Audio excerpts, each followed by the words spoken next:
Mandatory training is a must for a productive culture. Learning organizations are all training organizations. What are your thoughts about that? Got to have training, got to do this, all right? Well, first of all, why is it mandatory? Now, I have worked with a consulting firm in Chicago. It's a tax consulting firm, and had their managers here in Chapel Hill, and they have mandatory training. They bring in young, smart, bright people out of college, and they put them through all these training programs. And I said, well, why is it mandatory? Well, it's not, they don't come. Really? Well, what's that tell you? Either one of two things. Your training sucks, or you're hiring the wrong people. But Jim, suppose they don't come. They suffer the consequence. I can still see this young man, his name Jim Hederman, scared to death. But Jim, they might not come. I said, Jim, trust me. You're good people, you're high growth people, they're hungry. You better be good. So, he goes back, typical thing, training class, etc. All right? Now, what do you expect normally happens? Mandatory training class starts at noon. What's the first thing you notice? No one's on time. Right? Right. Okay? Plus, when they get there, they're multitasking. Plus, they're not all there. So I said, I thought this was mandatory. Well, they had a client meeting. Everybody has a client meeting when it comes time to train. So I said, well, first of all, you got to change your belief system. Work and learning is synonymous. You don't stop working to learn, and you don't stop learning to work. It's synonymous.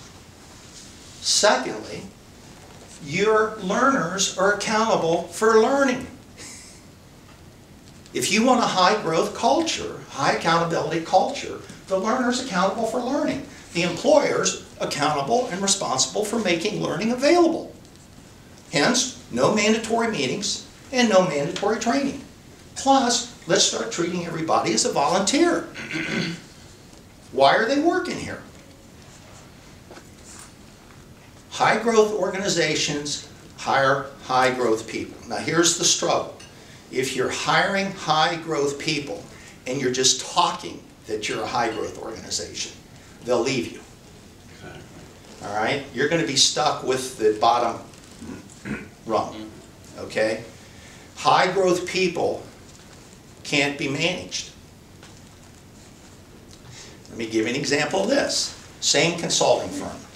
Young, very bright female manager, working 15-hour days, newly married, excited, MBA, so she's got all the pedigree, right?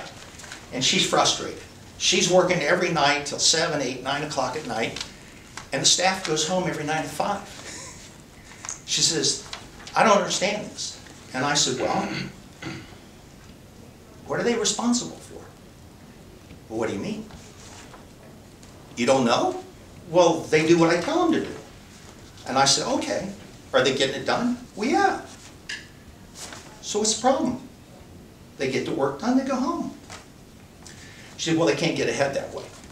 Oh. Oh. So you think getting ahead takes a lot of time. Right? Well, yeah. That's what she's learned. That's her belief system. You've got to put in a lot of hours. You've got to multitask, etc. I mean, the consulting industry is full of this. Right? What about instead of work being defined by time, we define it by output, productivity, creation? So what are your people accountable for?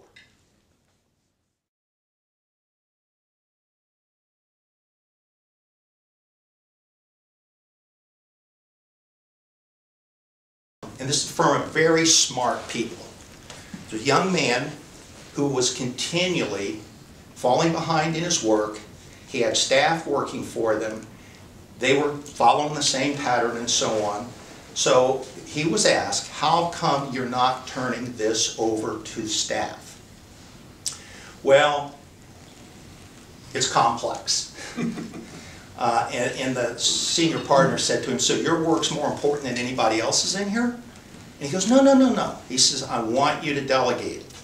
So he took a young intern, not even a full-time employee, handed her a project, and said, can you do this? And she said, well, I'm not real sure. And he said, well, let me know. And she took it away, and she came back 2 or 3 days later and handed it to him. Guess what he got? It blew him away. He's like, I couldn't believe this. Why not? You're hiring smart people, right? You're hiring people that are resourceful. Why are you giving them mind-numbing work? Well, one of the reasons we do is because if they're doing the work, what am I going to do? Right? Because I got where I am because I'm good at doing the work. So this is where we get into the difference of influence and position. So a lot of people think management is overhead. A lot of people think that people that run and own businesses, they don't do anything. Well, of course they don't. What they are doing is developing people. They are constantly looking for talent. Why? To give them opportunities to contribute to the business. Why? Because the business is relevant.